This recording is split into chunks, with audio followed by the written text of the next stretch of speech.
ressenti, en tout cas quand j'ai voyagé dans ce pays-là, je me suis dit, ils ont énormément peur de tout ce qui se trouve entre les deux polarités de l'homme et de la femme, et ça les effraie tellement que dès l'enfance, voilà, il faut tout de suite mettre dans la tête de l'enfant, il y a deux possibilités, homme ou femme, c'est tout. Et de toute façon, c'est logique que ça soit effrayant, parce que dès que tu sors de cette division du caste, on fout en l'air le contrat social, en fait. Enfin, c'est la perception qu'ils en ont. Hein. Dès qu'une femme, un homme, une personne transgenre sort, montre qu'il est autre chose, qu'elle est autre chose, et qu'elle n'a absolument pas l'intention de se conformer à ce qu'on lui a imposé de l'extérieur, la sanction est immédiate. Alors, tu parlais de violence, elle peut être symbolique, mais elle peut être aussi terriblement physique. Dans l'arrondissement où j'habite à Paris, ça fait plusieurs fois, là, récemment, qu'il y a eu des agressions homophobes extrêmement violentes. Tout ça parce que deux hommes se tenaient par la main ou s'embrassaient dans la rue. Et ce sont des choses qui sont plus supportables, il faut arrêter.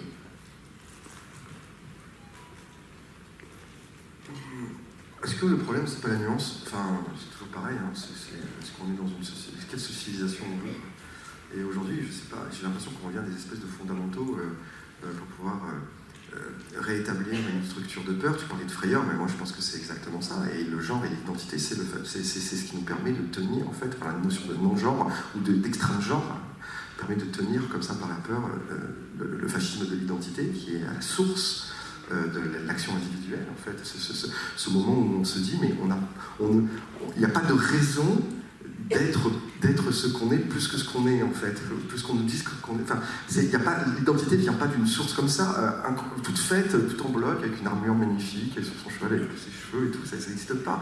On est un assemblage de choses. Alors, je suis un peu existentialiste, oui, mais en même temps, on nous force, en fait, à essayer de revenir à cet essentialisme, et là-dessus, on est sur des choses qui sont très folles, parce qu'on dit qu'effectivement, c'est la frayeur, c'est l'exploration de ce spectre magnifique entre l'homme et la femme, entre la binarité. Alors, on est comme ça, alors on voit tout comme ça dans le réel, et bien en fait, entre comme ça, il y a la ligne, il y a le néant entre les deux, et on peut se balader, et on nous nie la possibilité de se balader sur ce néant-là, on nous dit parce que justement, on n'a pas le droit de remettre en cause l'essentialisme quelque part de l'âme, en fait. Et là, on arrive à quelque chose d'assez fort sur... Mais de quoi on parle quand on parle de l'âme? Est-ce que l'âme a un genre? Est-ce que l'âme est sexuée? Mais de quoi on parle concrètement quand on parle de ça et quand on essaye de l'implémenter dans la civilisation? Et d'où nous parlent les gens qui ont des positions très très fermes sur la notion de genre, quoi. Et par là, je parle d'extrême genre. Et moi, je pense que c'est vraiment la question qu'il faut poser aujourd'hui, c'est cette question de nature, en fait. Et je mentionnais, et je vais laisser la parole très vite, il faut se poser la question du surnaturel de la nature, en fait, quoi, et dans le discours aujourd'hui de la civilisation.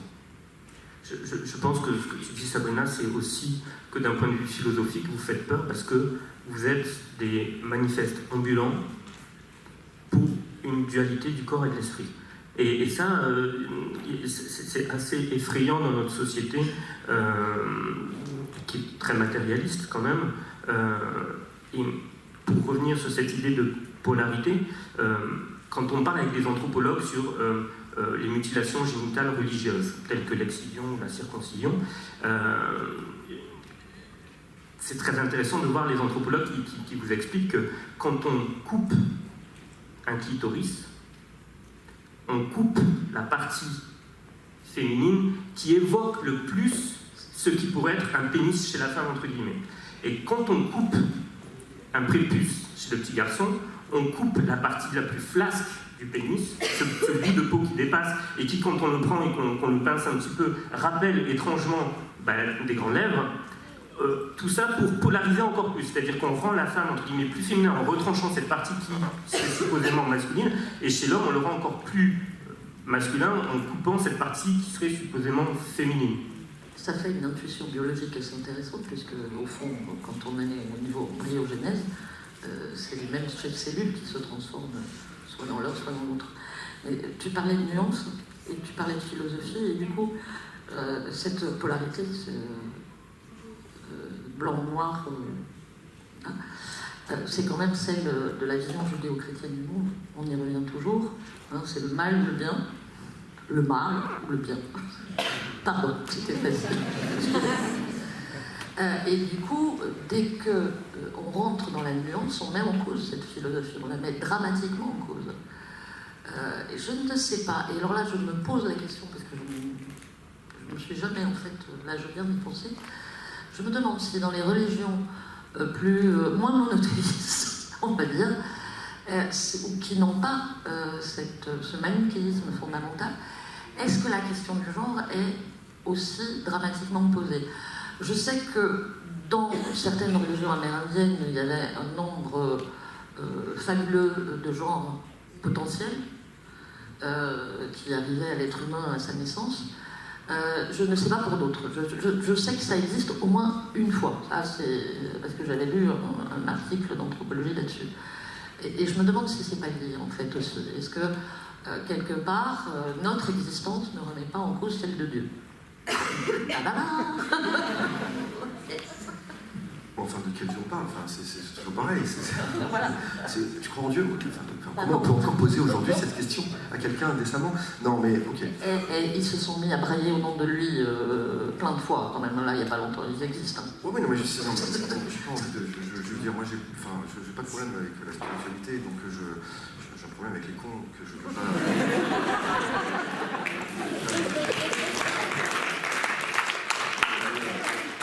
Alors, je disais récemment, une amie m'a fait parvenir un truc très très beau sur, parce que vous savez, quand on est... Alors ça, c'est très intéressant. On va parler de spiritualité un petit peu, c'est un peu mon dada, c'est un peu mon truc. Moi, c'est mon angle d'attaque, j'aimerais bien pouvoir poser des choses biologiques, j'aimerais bien poser des trucs où j'y arrive pas, je sais rien. Par contre, je sais que je sens des choses et que je vois des choses. On m'a fait parvenir, il n'y a pas longtemps, un document sur les prêtresses cananéennes de la déesse. Parce que vous savez que la déesse, c'est quelque chose qui est très féminin aujourd'hui, avec tout le courant des witch et des wicca, et la manière aussi des women exclusifs, où on exclut les trans des manifestations exclusivement féminines, donc comme ça on se pose la question sur la triple déesse. La triple déesse, c'est cette figure de la religion pré-judéo-chrétienne qui a été dévoyée d'ailleurs complètement par toutes ces religions par la suite, comme tout le reste, qui existe encore sous la forme de la lune, qui se manifeste, qui ne comprend que finalement et qui n'est mappé que sur ces trois moments de fertilité. Alors effectivement, quand on est une femme trans, on a des problèmes à arriver à ça, parce qu'on se dit, moi je suis pas fertile, je suis comme ça, voilà, je suis ce type de femme-là, quoi. Et du coup, il y a aujourd'hui, heureusement, Dieu merci, de la part de certaines femmes trans, une déconstruction aussi du but de la déesse pour dire, mais attends, on peut arriver à quelque chose de plus nuancé, on peut arriver à plutôt que d'avoir trois images comme ça de la petite fille, de la vierge, de la mère et de la crone, dont on parlait ce matin à l'ancienne, comme disaient les amis de Werner Burg, on peut arriver à 5 figures, plutôt 5 incarnations, 5 avatars et 5 aspects de la féminité qui pourraient être représentés et qui pourraient être composés de manière nuancée dans tous les êtres, qui pourraient permettre une inclusion totale de toute forme de féminité, en fait, quelle que soit cette notion de féminité. Moi, je trouve ça très beau, et je ne pense pas que la spiritualité soit aujourd'hui un problème à la notion de genre. Je pense que c'est le fondamentalisme écrit du livre, de la parole révélée d'une entité supracosmique, supradimensionnelle, whatever, pose un problème, effectivement, puisque l'homme ne peut pas se régir lui-même, donc il s'invente des figures comme ça pour se régir. Je lisais récemment quelqu'un qui écrivait que l'homme ne peut pas se soulever de terre en se tirant par les cheveux, et c'est exactement ça pourquoi on a créé Dieu, quoi. En tout cas pourquoi on a manifesté la présence de Dieu sur la terre. Et je crois que, pour finir, aujourd'hui, il m'est difficile de ne pas poser la question de genre de manière spirituelle. Et je me refuse à le faire. Alors je suis plutôt Starhawk sur ces questions-là. Si vous n'avez pas lu Starhawk, je vous encourage à lire Starhawk. Il y a des choses, alors je ne veux pas que ce soit trop New Age non plus et tout, parce que c'est quand même assez... Tu peux nous dire de quoi tu parles, parce que Starhawk, ça me dirait... C'est une écrivaine américaine qui se spécialise dans la question justement spirituelle autour du genre et autour de la féminité. Et qui écrit des choses assez belles aussi, qui a pris pas mal de flaques aussi.